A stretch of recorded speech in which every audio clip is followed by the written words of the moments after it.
نه خو هغه به امیر ورزي کنه چې امیر اجازه نه کړي بل ځای ته تللی نشي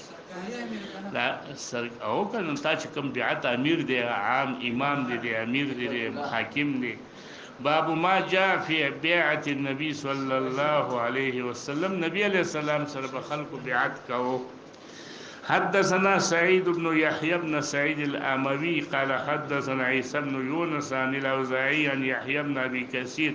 عن أبي سلمة عن جابر بن عبد الله في قوله تعالى لقد رضي الله عن المؤمنين يبايعونك تحت الشجرة جابر ويبايعنا رسول الله صلى الله عليه وسلم على ألا نفر ولم نبايعه على الموت په بعض روایتونو د مسلم کې راغلي دي بایعناه علی الموت دلته وی ولم نبایعه علی الموت دې په منځ کې څه منافات نشته بلکې غرض دا دی چې منګه برای راست مقصود زمنګه څه مرګ نه و چې ځان وژنو فقط بلکې مقصود زمنګه عدم فرارو اگر کاغه مفزی چاته شي موت تشي او دا اول سرنم صرف بعد په موت نو چې ځان به وژنو دا خو به مقصد خبره ده نو عدم فرار زمنګ مقصد وبه قال جابر بن عبد الله ولم يذكر فيه ابو سلمة وبه حدثنا عن يزيد بن ابي عبيد قال قلت لسلمة بن الاكوع على اي شيء بايعتم رسول الله صلى الله عليه وسلم يوم الحديبيه قال على الموت یعنی معنا د دې دا د چې لکه مخکې روایت کې لا يفر ولو ماتوا او مراد دا نه دی چې یقال موت چې برای راست زمنګ مقصود بسې مرګي نو څه منافات نشته دی وي وبه حدثنا عن ابن عمر قال كنا نبايع رسول الله على السمع والطاعه نو رسول الله به مونږ ته ویل چې دا وسره وی کنه چې فی مستطاعنا څونه چې زمونږ وسی فی مستطاعتم دا وی رسول الله به ویل شفقه علینا قال ابو عيسى حديث حسن صحيح كلاهما ومعنى كلا الحديثين مثلا معنا دا د دوړو چې یو کوي په موت او بل وی چې نه موږ په عدم فرار باندې بیعت کړو چې قد بايعوا قوم من اصحابه على الموت بعض ویلو چې موت باندې خو موت غرض نو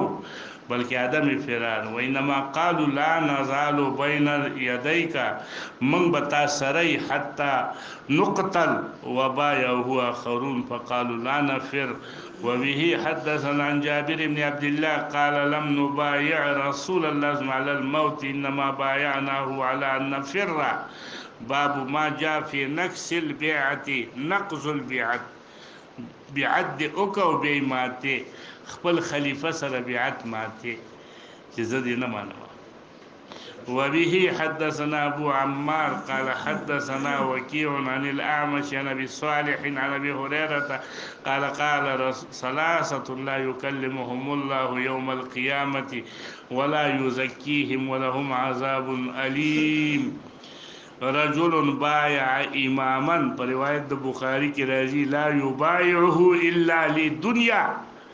بیعت وسره د دنیا لپاره کوي فین اعطاه وفاله وان لم يعطيه لم يفي له اوس امام ترمذی دلته درې ذکر کړیو چې ثلاثتون خو ذکر یې د چا وکړه د یو وکړه هغه دوی پرې خو د اختصارا لفظ د حدیث به تمامه په صحیح بخاری کې راغلی دی هغه کې دا سیدی چې رجل على فضل ماء بالطريق يمنع منه ابن السبيل وبدي وسره بلا حاجته مسافر لنه ور کوي نو دغه یو کس چې دی لا یزکیهم الله بد پورز د قیامت کې پاک نکی ولا یکلمهم او دیم ورجل بايع اماما لا يبايعه الا للدنيا فإن اعطاه ما يريد بچیرته وتور کی دغه نو بیا سیده وفاله والا لم يفله یو دریم چې دی رجل بايع رجلا بسلعه بعد العصر یو چانه مازیګر نه رسته قسم په اخور او په دا ځکه ما ذکر یاد یې کې ډیر تاکید دی چې دا ما په دونه باندې اخیسته ده په دروغ قسم خوري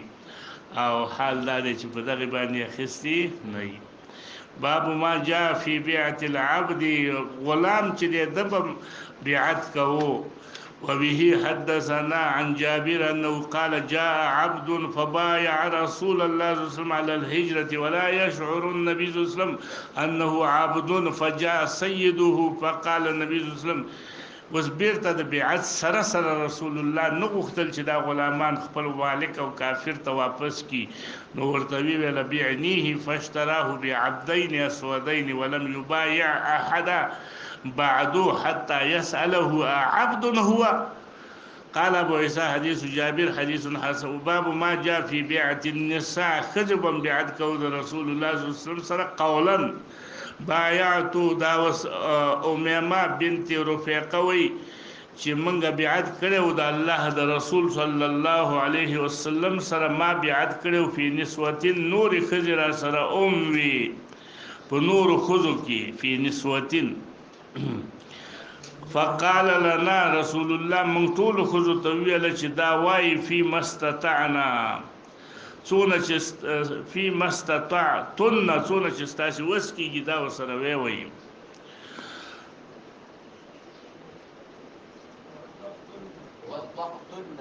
شيء واطلقتن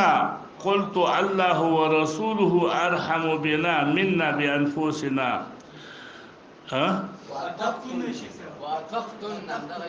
او یا یو شی د بمستطعتن واطلقتن ستاسو څوره طاقتي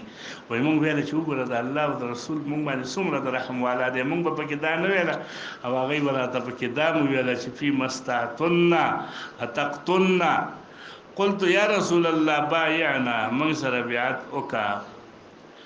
لاس لا لراکا. سفیان وی تعنی صافحنا